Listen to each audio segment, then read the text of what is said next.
జగన్మోహన్ రెడ్డి గారి సోదరి చాలా స్పష్టంగా చెప్పింది. హత్య చేసిన వాళ్ళు, చేయించిన వాళ్ళు నిస్సిగ్గుగా రోడ్ల మీద తిరిగి ఓట్లు అడుక్కుంటున్నారు. చేసినోడు చేయించినోడు ఎవరో అందరికీ తెలుసు. జగన్మోహన్ రెడ్డి గారు కూడా చెప్పాడు, దేవుడికి తెలుసు, ప్రజలకు తెలుసు అని. ఎస్, ఫస్ట్ టైం జీవితంలో నిజం చెప్పినట్టున్నాడు. దేవుడికి తెలుసు, ప్రజలకి తెలుసు అని. కానీ ఆ దేవుడికి తెలిసిన వ్యక్తి, ప్రజలకు తెలిసిన వ్యక్తి తను కాదని నమ్మించే ప్రయత్నం చేస్తున్నాడు. అది తనే అని చెప్పి దేవుడికి, ప్రజలకి కూడా తెలుసు.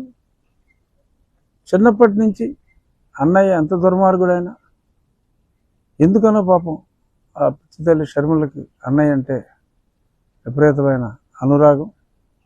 అందుకనే సీట్ ఇవ్వకపోయినా, ఎన్ని అన్యాయాలు చేసినా, 2019 ఎలక్షన్లో కూడా కాళ్ళు అరిగేలా సహాయం చేసింది. థ్యాంక్లెస్ ఫెలో ఈ జగన్మోహన్ రెడ్డి. సొంత చెల్లికే 1,00,000 కోట్లు ఉన్నా కూడా కనీసం న్యాయం చేయని వాడు ప్రజలకు న్యాయం చేస్తాడంటే ఎందుకు నమ్ముతారండి? ఎవరు నమ్ముతారండి? నా అక్క చెల్లెమ్మ, ఐ థింక్ ఈ మధ్యన నా బీసీలు ఎస్సీలు అంటున్నాడు తప్ప నా అక్క చెల్లెమ్మలు అంటూ మానేశాడు. ఎందుకంటే వెంటనే వీళ్ళిద్దరూ గుర్తొచ్చేస్తున్నారు, షర్మిల, సునీత. అందుకని డైలాగ్ ఆపేసినట్టున్నాడు పాపం ఈ మధ్యన. సో అతని డైలాగ్ ఈ మధ్యన కొడతాం ఆపేసిన. షర్మిల చాలా స్పష్టంగా చెప్పింది, ఇప్పుడున్న వ్యక్తి మా అన్నయ్య కాదు, రక్తంలో ఉన్నాడు. మా చిన్నాయన్ని చంపించి, ఆల్మోస్ట్ ఇతనే చంపించాడని కూడా చెప్పింది అనుకోండి. వాళ్ళతో కలిసి తిరుగుతున్నారు.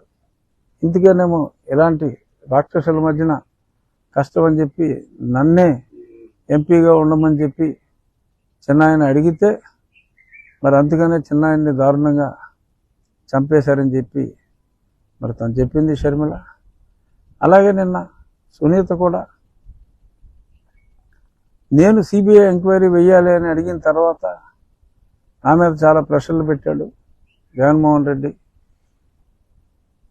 కనీసం ఒకసారి కూడా అపాయింట్మెంట్ కూడా ఇవ్వలేదు. అంటే ఏంటి, తెలిసిపోలేదా మనోడే ఏం చేయడని? ఎందుకు ఇవ్వడు?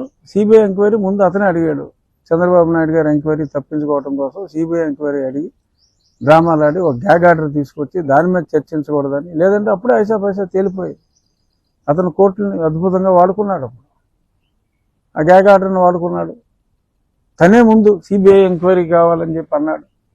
సిబిఐ లేకుండా వీళ్ళు ఎంక్వైరీ చేస్తే బట్టబయలు అవుతుందన్న భయంతో నిష్పక్షపాతంగా అడిగినట్టు ఏదో బిల్డప్ ఇచ్చి ముఖ్యమంత్రి అయిన వెంటనే కేసు ఏమీ తేల్చకుండా సీరియస్గా ప్రొసీడ్ అవుతున్న మహంతిని భయపెట్టి రాష్ట్రం వదిలి పారిపోయేలాగా చేసి ఐపీఎస్ ఆఫీసర్ని, యంగ్ బాయ్ని మరి ఎంత దారుణం చేసి సునీత కేసు వేస్తానంటే భయపెట్టి మాట్లాడించి తను చెప్పింది కూడా, ఏమవుతుంది నా మీద 12వ కేసు అవుతుంది అంటే అతనే కదా దీని వెనకాల ఉన్నదని ఒప్పుకున్నట్టే కదా.